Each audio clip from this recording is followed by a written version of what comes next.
loyal viewers. It's your friend here at Games Wild Elf 26 again, folks. As you know, in the short video promo, I'm going to be playing the Jack-specific Miss Pac-Man plug and play, which includes 4 other games as well. But most of you that are retro game savvy or plug and play game savvy know what the controversy is behind this one. And if not, I'm going to fill you in during the video. But before I do that, let me give you an official ocarina toot.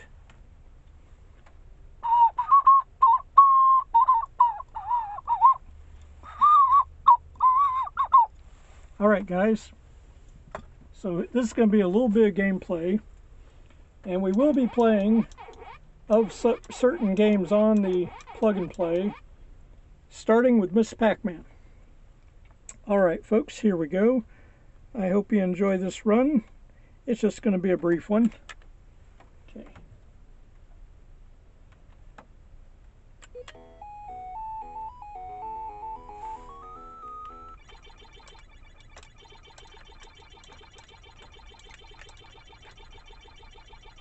Yeah, now I've played Pac-Man and Miss Pac-Man in the arcades back in the 1980s,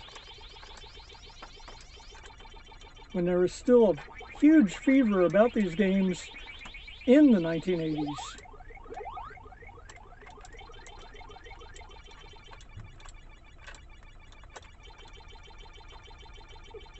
Oh, that was good happenstance. There we go.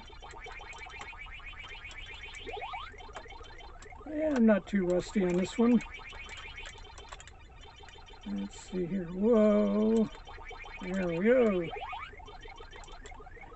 They always send the extra fruit as a temptation. There we go. Got through it without getting hit. Alright. Which is not my usual, but that is nice. Yeah, they're coming right after. Okay, there we go. Oh! Yeah, the first run was flawless, the second run is... So the controversy... Oh, there we go. The controversy regarding this plug and play was, for those that don't know, when Jack-specific got the rights to make this plug and play, apparently when they were doing their research during the finishing of the deal, they realized that the ownership rights or ownership patent for Miss Pac-Man has expired at the time they were doing the deal. And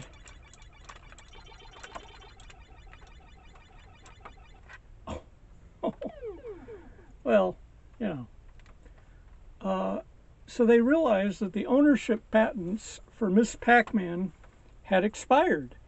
And furthermore, on closer examination, they realized, and this is in the midst of them getting permission from Namco and all this to do it, right? Well, they realized that because of this, they didn't need permission from Namco. Basically, Jack-specific filed for ownership rights of Miss Pac-Man. Yeah, officially at the patent office, because Namco never bothered to refresh their ownership patent of it. It's crazy, ain't it? And so to this day, there's this kind of a bad blood between Jack-specific and companies that they're related to and the company of Namco.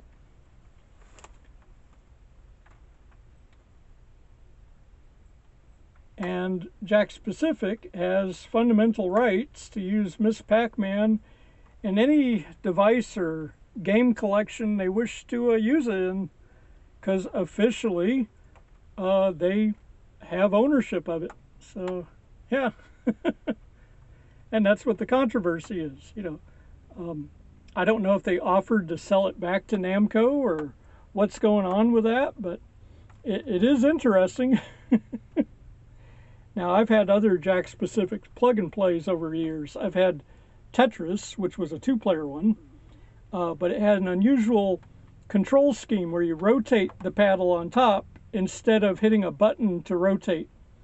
There should be a joystick and a rotate button, but that's not how they did it. They combined the joystick into a rotate button. It will rotate when you twist the joystick left or right.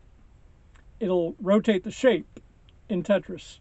And it's based on an unusual version of Tetris I saw once that was an arcade machine. But the plug and play took that concept and they made this convoluted control for Tetris. Had they not made the control that way, it would actually be a much better playable game. But it's ruined by the unusual control. Alrighty.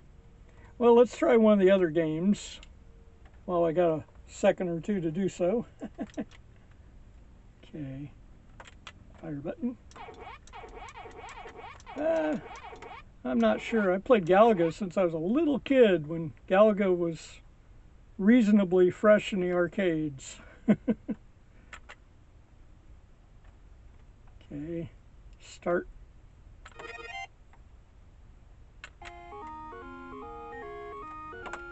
You all know the words. Sing along.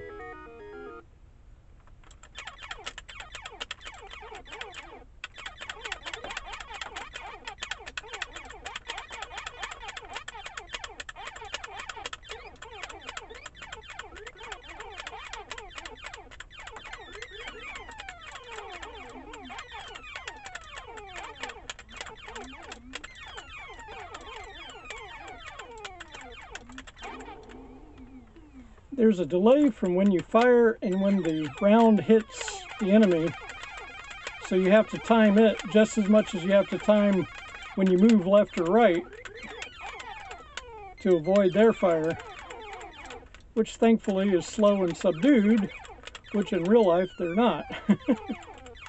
Oh, darn it.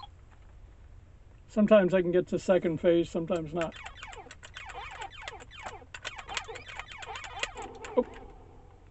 And apparently that's going to be sometimes not.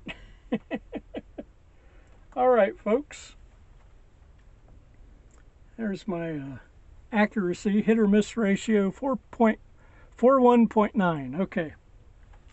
So let's see if, just see if I can do a little better than that. The joystick on this is reasonably accurate. I mean, it looks like an actual arcade joystick, but it's not.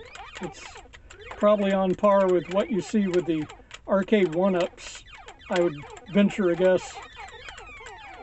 By the way, the king of arcade one-ups in America, and arcade machines in general, real arcades, is a YouTuber called CAG, who has an arcade shed, or as he calls it, the Shedcade. If you haven't seen his live streams or his video content, go on over there to CAG and say hey to CAG and Lady CAG. He's a huge Killer Instinct buff. A little better accuracy that time, 50. Hit or miss. But they never miss, huh? No, I'm not going to do the TikTok sing and dance. Although I'm strongly tempted. I think Cat did the better one. Some of you remember that one, know what I'm talking about. And those that don't, well, ask those that do.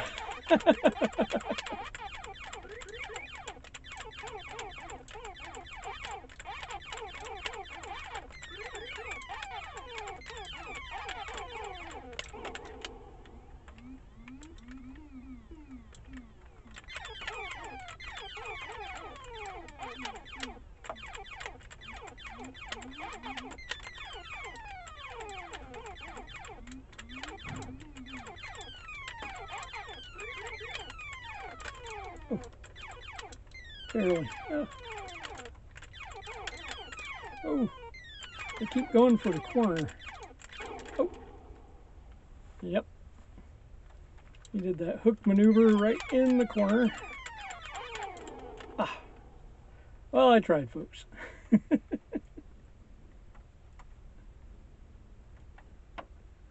All right, you folks have a great one.